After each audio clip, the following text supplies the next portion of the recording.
Welcome to Chris's Central Station. Now you might notice that that's my logo, but you see on the back of this t-shirt where it says Electrical Guru. That's my mate Keith.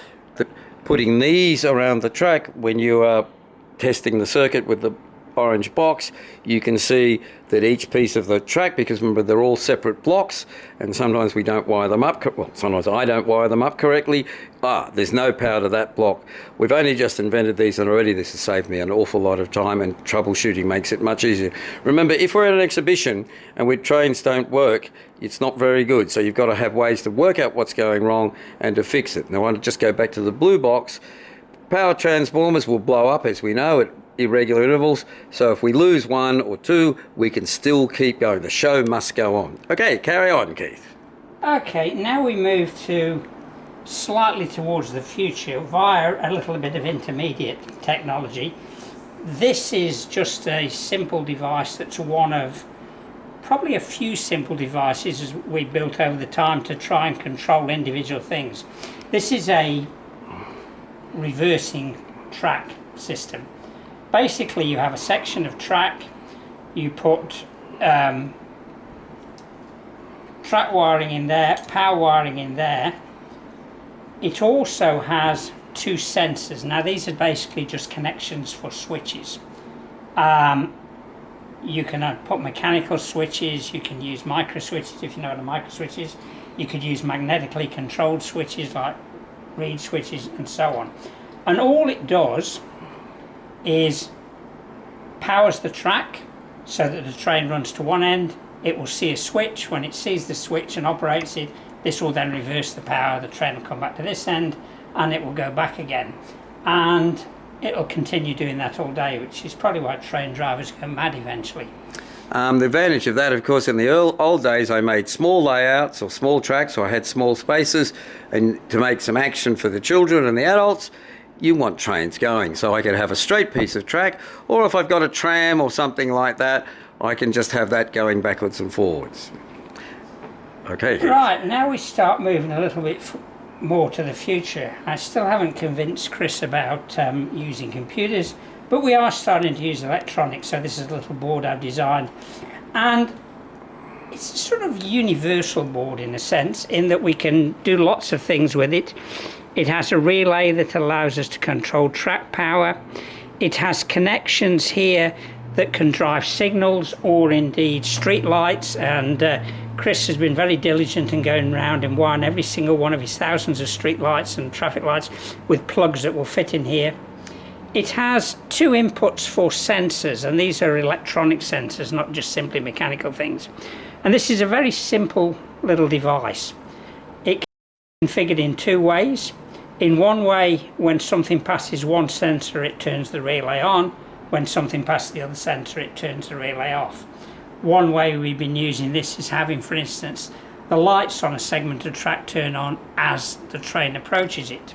Just stop there for a moment. And if you look at my Adelaide 25, you'll see the station lights at the Adelaide exhibition all using these boards.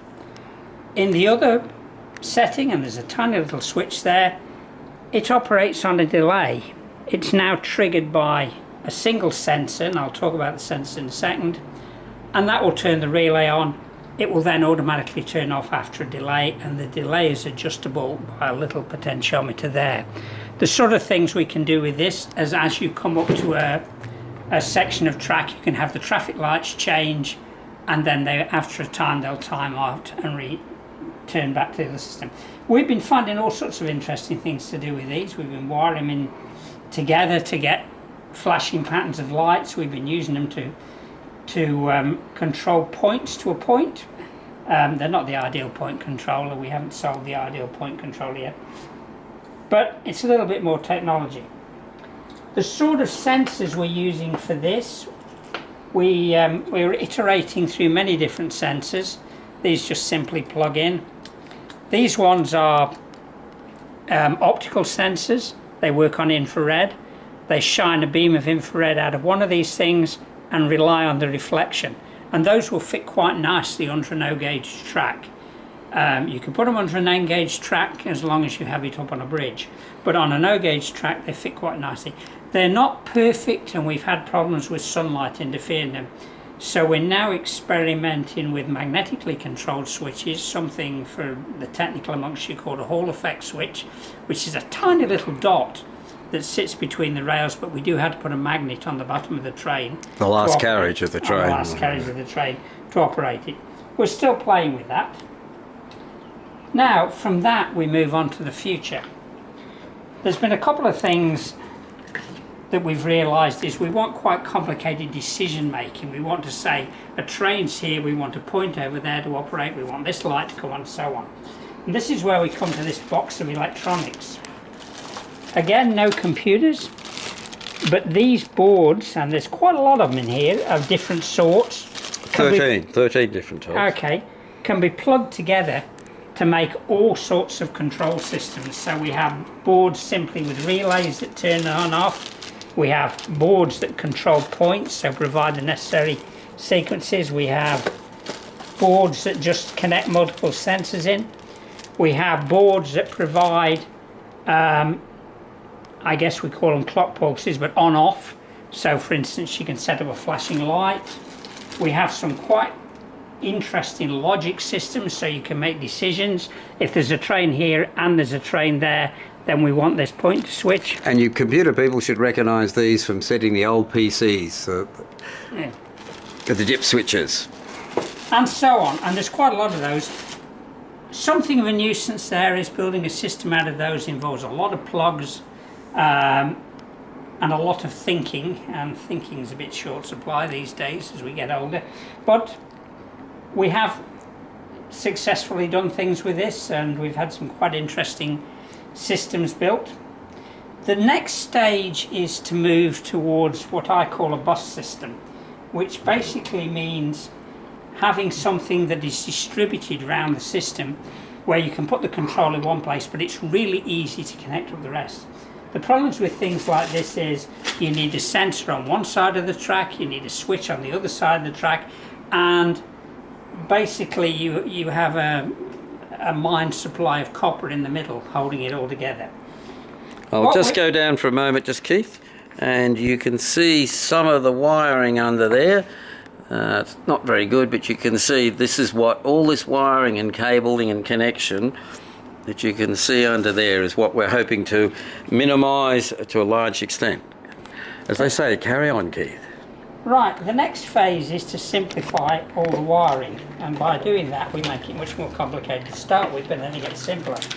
And the next stage of the operation is what we're calling a bus system. And this is the beginning, and it's only the beginning of a bus system.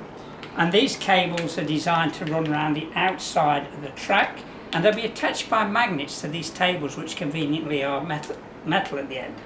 I just want to point out for the viewers that when you run a layout, and being, as Keith said, not young spring chickens, having to crawl under the table to see what wiring doesn't work.